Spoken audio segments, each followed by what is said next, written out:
You're listening to Property Source Radio. I'm Brenna Hartman, the Fixie Chick. We've been talking with the Landmark Society of Rochester. We want to let you know that on PropertySourceRadio.com, we do have all the information on the upcoming Landmark Society Ghost Walk 2010. The dates are October 22nd, 23rd, 29th, and 30th.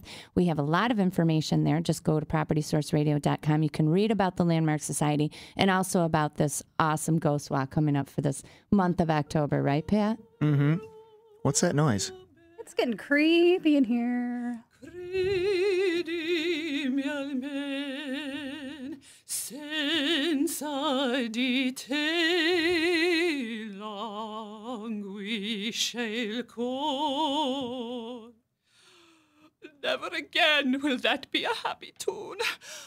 Oh, Niccolo, mi familia. I see you are not from our neighborhood. So, you came to hear about the accident, right? The Francesca family, they own a nice bakery over on Waverly Place. They've been there for several years, at least since 1922. I go there all the time for my bread and other baked goods. Even some Americanos come into the neighborhood for their cannolis and their cucciadati. Angelo and Marie are so proud of their sons. The boys have been running the bakery while Angelo opened the restaurant over on West Main. Such nice boys, too. Niccolo was only 28 years old. His brother, Naro, the older one, was in charge of the bakery. But Niccolo was always a real favorite with everyone. Niccolo knew how to be sweet to the ladies. Now, he was always a good boy, always respectful. And he was a happy sort of person, even when he tried to get that factory job and they told him no, only Americanos. Still, he kept cheerful. When you go to the bakery, you always hear Niccolo singing as he worked about the place. I'll never be able to hear Caro mio ben without remembering him. The whole Francesca family works so hard. They start with so little, but they built such a wonderful place. The boys were especially proud of their new modern equipment. They said it made their bakery more like the Americanos. They have one of those new really big electric bread mixers. The bowl is as big as your kitchen table. It has these large mixing hooks, bigger than a man's arm, strong enough to mix the thickest bread dough. Oh, if only they had stayed with the old ways. Kelly Hamilton, you have it right here on Property Source Radio. Kelly, thank you so much for that outstanding performance. Now that was a taste of Ghost Walk 2010. Thank you so much. How appropriate to call it a taste when it involves an Italian bakery in 1924. And where was this located? This was over in the Central Avenue, West Main Street area. When the Italian community really started growing in the early 20th century, it was the biggest immigrant population Rochester had ever seen. And it might have been a little threatening to people who were already here to see such a large group of people that many of them did not speak English. They really kind of made their own village, their own little part of Italy right here in Rochester. So there was a lot of prejudice against that. And this particular event that happened in 1924 reflects a little bit on how that community responded to that. And you'll hear what happened to Niccolo in that story. That's one of 5 experiences that you will have at Ghost Walk 2010. You know, it's the perfect time of year to be out walking in the autumn, isn't it? Mm-hmm. You know, the crisp leaves. I love it. Isn't it great? It's my favorite. It is my favorite season, too. And when people come to Ghost Walk, and they've been coming for 16 years, this is the 17th year for Ghost Walk. Wow. Sometimes we hear back from them that they love the performances. As you can tell, we have fantastic actors that bring these scenes to life. But they also love being able to be outside, walking through a historic neighborhood at night, seeing the beautiful houses lit up. And each of the performances takes place at the exterior of a wonderful home on a street off of East Avenue. I'm sold. Cool. I am sold. So you'll be there. 222-6397, folks. If you're sold too, we have one pair of tickets to give away to caller number 3 if you want to hit the Ghost Walk and hear what happened to Niccolo, because you're going to hear the rest of that story on the walk, correct? Correct. Oh, yes, because we're not giving it away. It's too bright and sunny today to be talking about poor Niccolo and his ultimate fate. Well, I have to go. I have to find out. That was I know, that me was too. quite a I have taste. to go. She said Cucciadati's, and I was like, mm. I know. Oh, you can say that? How about Pat and I? We grew up in East Rochester, and I still can't say gnocchi. You can't. Well, I can't either. Gnocchi. That was pretty good. Say That was pretty potato. good. But, you know, that's just one little taste. Some of the other stories that we have this year, one of them actually took place in High Falls in 1869 when the gentleman that you will meet actually experienced what he described as the fires of hell right in his face. And he was not the only one. It was a terrible event that happened in '69 right on these very streets. We're looking out the windows of the studio at this wonderful building. Imagine some of the other buildings in this area suddenly exploding and cascading up into the sky and then down on you. Really? Yes. From what year? 1869. Okay. 1869. So it wasn't the Rodney King riots. No. Okay. Oh. All right. No, but it did have something to do with an Jesus oil, Christ. it did have something to do with an oil company that wanted to make lots of profit. Oh. So yes, Intrigue. Intrigue, yes, intrigue and intrigue and gore and history. Okay. That's kind of what Ghost Walk is about. It's a great fundraiser for the Landmark Society, but it also helps us remember that history is really just gossip from the past, so Yeah. to speak. It's great. I love it. Yeah. There's so many stories to hear about in this area. It's wonderful. In speaking of the Landmark Society, preservation and community planning are a big piece of what you do. How do you fund that, if you don't mind my asking? Oh, I'm very glad that you asked. We are a membership-based organization. We have a great membership support.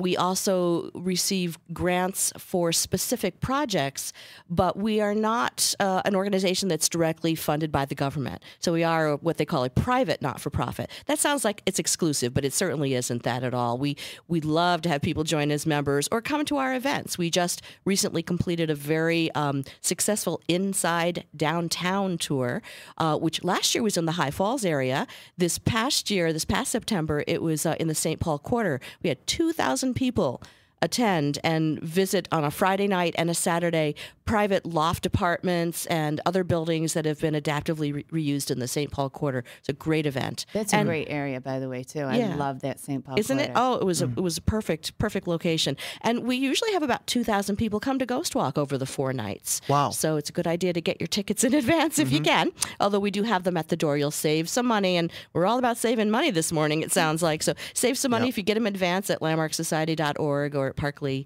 Okay. And Yeah, I then was you'll just know you gonna have say, them. why don't you let people know where they can get the tickets? Yep. Well, you said on your blog that you have a link to landmarksociety.org. That's they correct. Can order them online, or they can give us a call, order them over the phone, purchase them at Park Lee, which is at the corner of Park Avenue and Goodman. And our host facility this year, where the tours start and end, is Incarnate Word Lutheran Church at the corner of East Avenue and Goodman Street.